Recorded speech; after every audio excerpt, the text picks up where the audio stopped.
ఇది శత్రువులను దహించి వేస్తుంది, విరోధులను దహించి వేస్తుంది. దేవుని అగ్ని, పరిశుద్ధాత్మ అగ్ని అపవాది క్రియలను లయపరచు అగ్ని.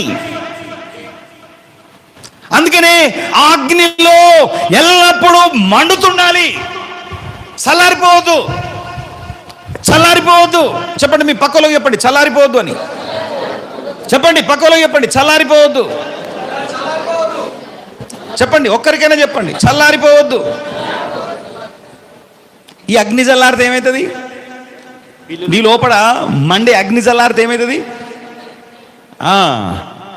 శత్రువైన సాతానుడు నిన్ను వదిలిపెట్టిన దయ్యం ఉన్నది కదా, అది 7 తీసుకొని వచ్చి కూర్చుంటుంది. ఒక్కతి రాదు, మళ్ళా ఆ పోయిన దయ్యం ఏదో ఒక్కతి రాదు, ఇంకా 7 పట్టుకొని వస్తుంది అంట అది.